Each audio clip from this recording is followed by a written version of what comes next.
Salut, je suis Nancy. Bienvenue à ma série 52 habitudes à développer cette année. Aujourd'hui, je te parle d'un commentaire que j'ai reçu, en fait. Une personne qui me demandait, Nancy, comment qu'on fait, c'est quoi une stratégie pour vraiment surpasser une peur qui est vraiment extrême? Par exemple, la peur de prendre l'avion. Alors, la stratégie que je vais te présenter, elle s'applique pour n'importe quelle situation extrême.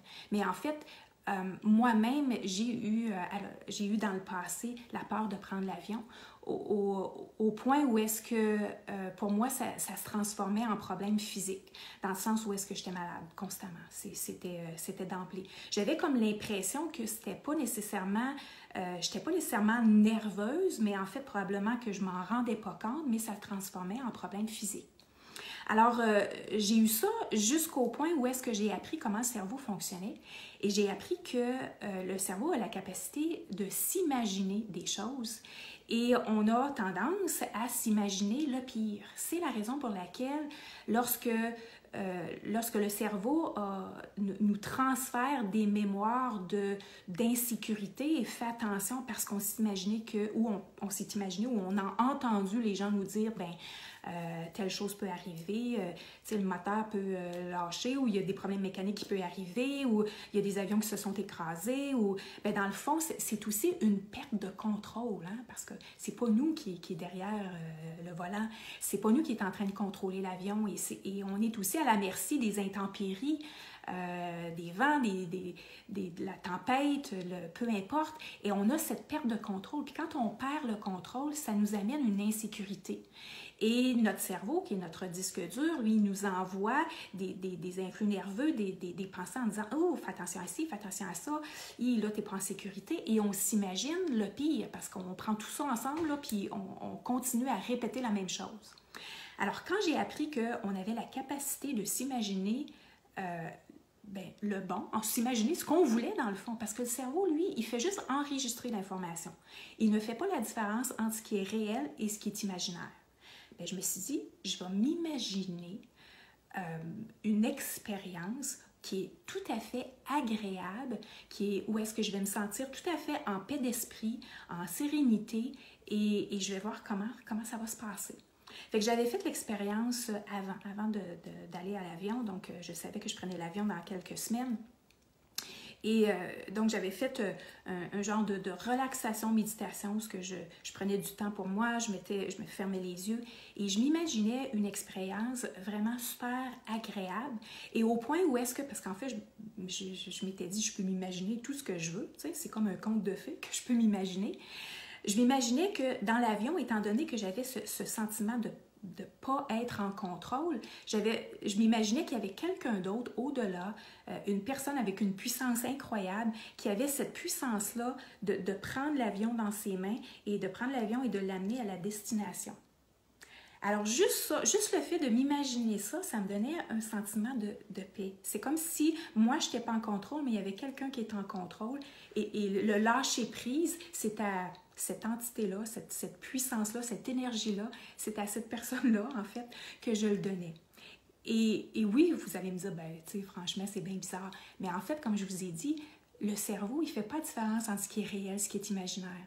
Tout ce qu'il veut, lui, c'est des mémoires, c'est des mémoires qui font en sorte qu'à force d'être répétées, on finit par croire que, dans le fond, il y a quelqu'un à quelque part qui va faire en sorte que je vais être en sécurité. Et j'ai tout simplement besoin d'avoir cette pensée-là qui me revient régulièrement pour que mon sentiment de sécurité, mon sentiment de bien-être soit activé.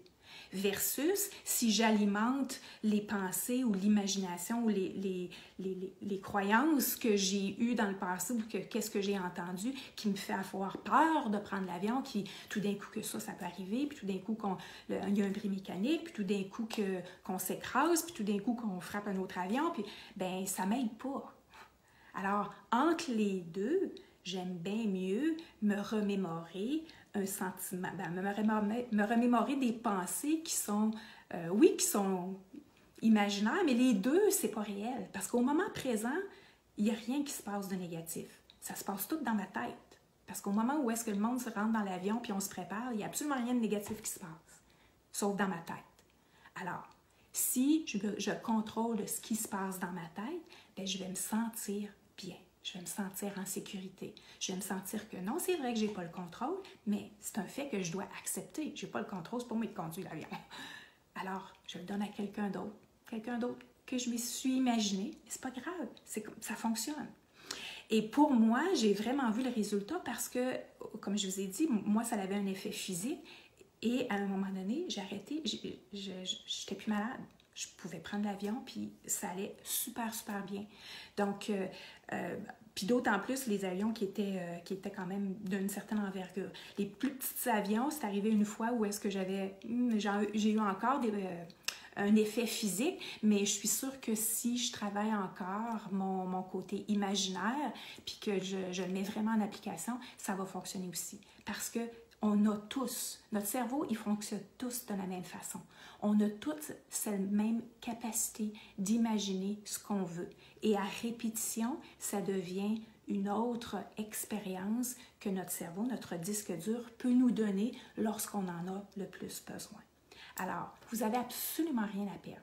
Si vous avez une peur de l'avion ou n'importe quelle peur, la peur des hauteurs, j'ai fait exactement la même chose avec la peur des hauteurs. Je n'étais même pas capable de rentrer dans un ascenseur parce que j'avais peur des hauteurs, puis j'avais peur aussi des foules, j'avais peur d'étouffer. C'est toute une question de qu'est-ce qu'on s'imagine. Alors, essayez-le, vous n'avez rien à perdre. Prenez le temps de l'imaginer avant.